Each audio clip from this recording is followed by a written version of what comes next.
The Fulanis must leave Nigeria. The Fulanis cannot be in charge of Nigeria anymore. I'm mentioning Fulanis precisely as a nationality. In a normal society, in a sane society, I'm not to mention names. But because of the meticulous evidence before me on my table, I have the conviction to mention Fulanis, especially the leaders of the Fulanis in Nigeria, starting from Dr. Sheikh Gumi, Professor Usman Yusuf, Bello Matawale, Bello Badejo, Bala Muhammad, and Kwansanko, and others. But those are the notable ones on my table. Look, Nigeria can never move forward with the mindset of the Fulanis. For example, we other Yorubas, we other nationalities, precisely, we are thinking of great development in Nigeria or in our lands. But while the Fulani people are thinking with the mindset of capturing Nigeria, of annexation, genocide, killing people anyhow, lives has no meaning for the Fulanis, the terrorists. And the Yorubas cannot coexist with the beast that has no value for humanity, no value for lives. The Yoruba cannot coexist with them. And I'm passing this message to Dr. Sheikh Gumi that Yorubas cannot coexist with the beast Fulanis. Perhaps there are about 5% Fulanis that are law-abiding citizens. Yes, we can coexist with those ones. But all the ones that are destroying Nigeria, killing human beings, like chicken, we cannot coexist with them. And the movement have started that all Fulanis in Nigeria, we must check their immigration records. You must remember they are aliens. They came to Nigeria in 1804 or something. But it is time for us to checkmate them. The bad eggs among the Fulanis, we must drive them away. We must drive them out of Nigeria, or else they will collapse Nigeria. Nigeria can never grow. I started my activism with One Nigeria in about 15 years ago. But what I've seen today, Nigeria can never have peace under the reign of the Fulanis. It is only in Nigeria we could see where they converted the terrorists into Nigerian army without remorse, without trial, without probation. They just converted them into Nigerian army. How could you put such people back into Nigerian army, the security force of Nigeria? That is absolutely nonsense. And this is the handwork of the Fulanis, especially the Fulanis leader that says, anytime you fight Boko Haram, you fight Allah. Anytime you kill Boko Haram, you are disturbing the work of God. And I want His Excellency Sultan Shokodo to come and explain better for us what he meant by that statement. And I'm using this platform to appeal to President Trump that we need more action in Nigeria. We need more actions. It seems that Nigeria is not under good governance. President Bola Ahmed Tinubu has failed Nigeria under Section 14(2)(b) of the 1999 Constitution, that the security of Nigerians shall be paramount to the federal government of Nigeria, to all the government of Nigeria, according to Section 318 of the 1999 Constitution as amended. So in this situation, we want help from any other countries and United States of America, or else the Fulanis will kill every one of us one by one. This movement has been ongoing for years. When Bello Badejo and co. said, that was about 15 years ago, that they have captured Yoruba land. It's about 5,000 foot soldiers on Yoruba land. That was about 15 years ago. And as of today, in my opinion, it will be about 50,000 foot soldiers on Yoruba land. And we are ready to attack it. We are ready to settle, to defend our state. So that was one of the reasons why we have to establish Western Security Network that will be in charge of communities, that any herdsmen we see rearing their cattle on our street, they'll be arrested, as the Hizbah is doing in the northern part of Nigeria. So that is what exactly what the Western security network will be doing in Yoruba land. And the Western Forest and Border Patrol team will be in charge of the forest, whereby we're going to man our forest. And I've got some technological equipment. I've got drones, I've got telescopes and others, CCTV, that we're going to install in some vulnerable areas in Yoruba land. So this will help us to monitor the criminals on our land. Where I will be back again in Nigeria by June this year, when we will start installing the CCTV in the vulnerable communities in Yoruba land. Okay? This nation, we shall get it. I can assure you, between now to 2035, we shall get Yoruba nation. Or it might be earlier. If the Fulani continue with this mindset, it might come earlier. But that is the fact. Yoruba sovereign independent nation is around the corner, aka Yoruba nation is around the corner. And we shall get this sorted out. What I expected from these governors to consider these elders as their citizens. We love to have ranches, we love to have our children, our people settled in one place to develop. But when you give a zero option, you either ranch or you live to where? You see, the statement of this man has brought to light the real intention of the Fulani headsmen and their masters. It is very clear from his statement that what these people are looking for is to become indigenous across all geopolitical zones. You want a situation where you can be called an indigene of Imo State, you can be called an indigene of River State, you can be called an indigene of any state where you find yourself in. And that is your intention. That is your motive. You don't want to be indigenous where you have your brothers, but you choose to be indigenous elsewhere. What is the motive? Or are you planning a repeat of Uthman Danfodio encounter with the Hausas? Are you planning a repeat of what happened in Kwara with the Afonja? What is the motive? Why do you want to become indigenous in all the geopolitical zones? So we can see now that all these brouhaha about grazing and not grazing, it's political. The people behind are doing this for their political reasons. They want to plant a Fulani across the nation where they can become indigenous, and after some time you cannot drive them away, and they can bring about mayhem in every community, because the Hausas accommodated them, and we can see what really happened. The Yorubas accommodated them in Kwara State, we can see what really happened. So it's about land grabbing. So you're not just okay with being an indigene of a citizen of Nigeria. You want to go extra mile to become indigenous across the nation. We're learning from experience. I understand what you're doing. It's not that you're looking for how to graze your cattle. You know where to do that. If you want to feed your cattle, you know the right thing to do. But it appears very apparent that even the GUN, the headsmen are using is to intimidate the people, so that the people can now become so afraid and say, okay, let us negotiate. So that people will now say, instead of killing, stay. This statement has exposed their motive.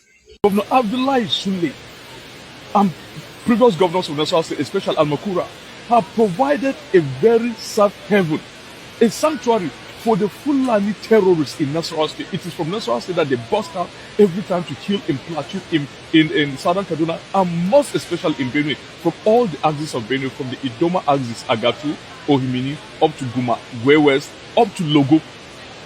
It is from Nasarawa State.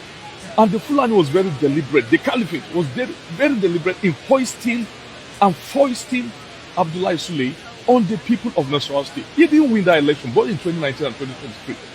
They were very deliberate because they've been using Nasarawa State as a landing pad. So every governor of Nasarawa State makes sure he covers these guys. And that is why every time the traditional rulers in Nasarawa State who are involved in this, who have been providing sanctuary to these Fulani, like the chief of Kadorko, like the Sarki of Adudu, Giza, who have been providing sanctuary to these guys. Every time they are arrested, the National State Ministry of Local Government and Chieftaincy Affairs go to bail them out. The chief of Kadorko provided sanctuaries to the Fulani that attacked Yerwata, even Ingban in 2023, April 2023. I went to Ingban the first morning after the attack, where they killed over 36 of our kinsmen at Ingban, at the primary school at Ingban. My very good friend Philip Amachan lost his wife. My traditional ruler, the district head of Niev Council Ward, Zaki Shawa, lost his 2 children. These guys came from Kadorko. They were camped in Kadorko. And one Yusuf driver, who up to today is working free in Kadorko, was the person who drove them that night. And even the killings in Yerwata, it was this same Yusuf driver who went to Yerwata on Friday, the day of Kadorko Market Day, and transported fuel. National State government knew all these people, but they are still working free. The chief of Kadorko is working free. So Abdullahi Sule have been providing safe haven for this, and he was hoisted for that reason.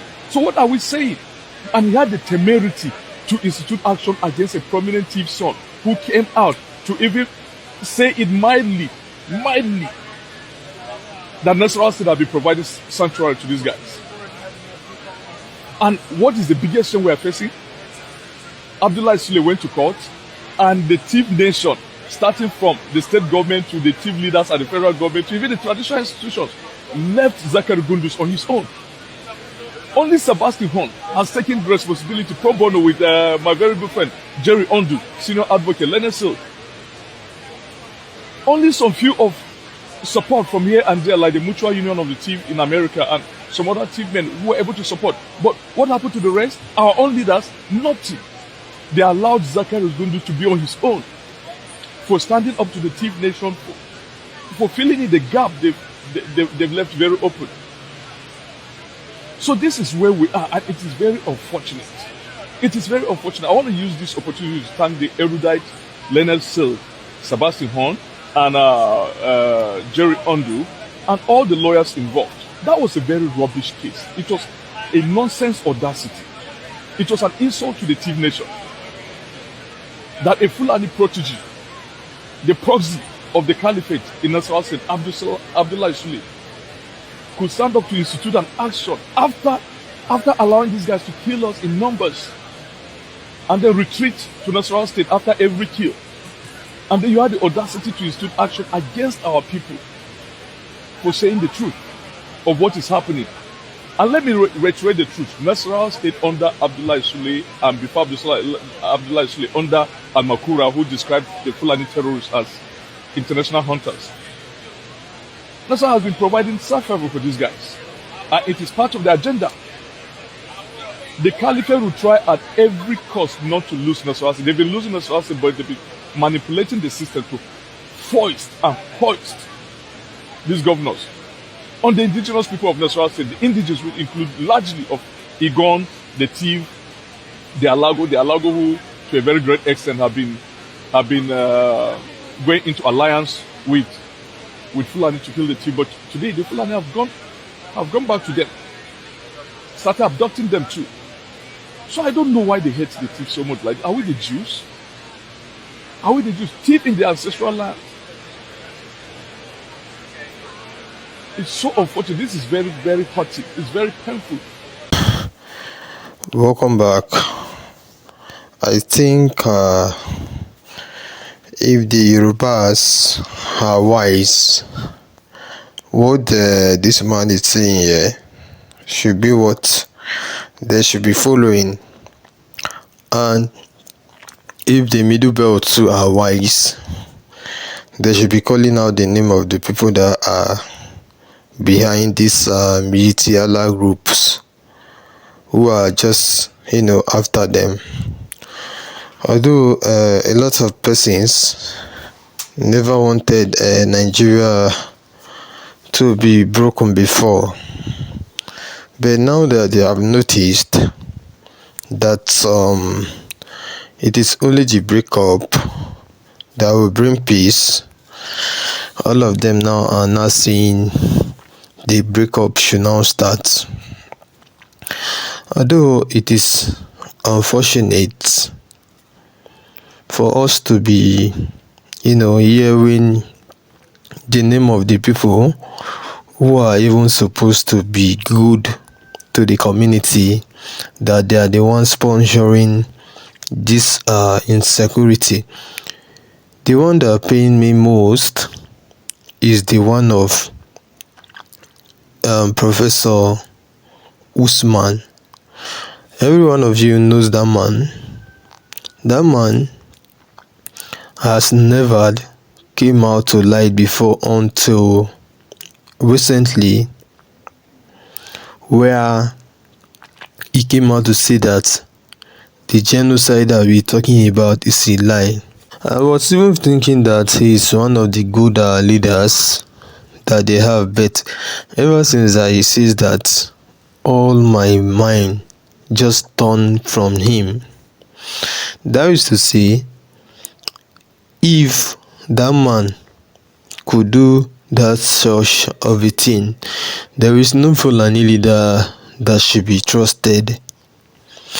If Professor Usman fit on the way he just did, no Fulani leader should be trusted, and everyone should start going the way the first person talked about, because the Oduduwa are even more ready than the Biafra, if you just notice, and the way they are putting it. They are not saying that before 2035 everything and everywhere will be broken. That is what they are saying.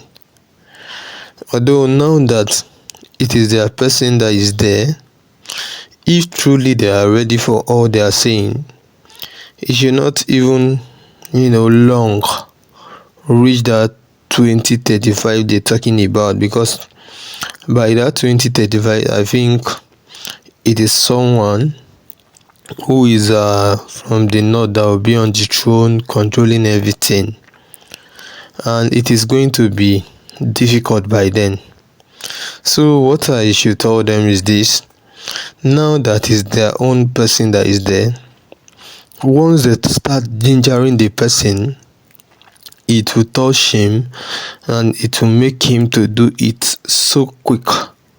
But pushing it or trying to put it in 2035 before everything is being broken, that is to say, before that time there will buy a lot of you before that time even come, because of the way these guys are doing.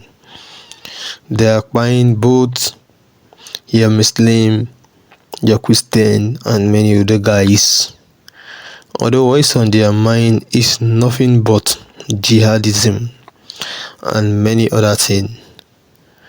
Although a lot of persons have just been saying that they must go, they must leave, they must stay, and different people are dropping their different opinions. Although what I stand with is for them to go. Like these people that the first man mentioned, Gumi, Kwangwotso, Sule Lamido, and many other guys, even including this guy that I was talking about, Professor Usman. You should follow them and leave too, because those one that you think that they are in the town, they are the biggest problem. They are the one who also or who always come to defend this one and make them have that liver to keep doing it more. Had it been all this one were not coming online to speak for these guys, they would not have even been coming to be terrorizing everywhere the way they normally do. This thing seems to stop recently, but now it has started again. Now, even today that I'm talking to this, something like that happened in Enugu State, where these people invaded a community in the Enugu State and by many persons. That one was online yesterday that everyone was talking about. Now another person from Yoruba side is now talking about the same thing. That is to say, these people have now waking up again to start destroying us. So every one of you should now know what you should be saying, and every one of you should be on the opinion of the first man and never be against it. That is all I can say for now. And for you hearing this, if you have anything to let us know, we are waiting for you. Thank you.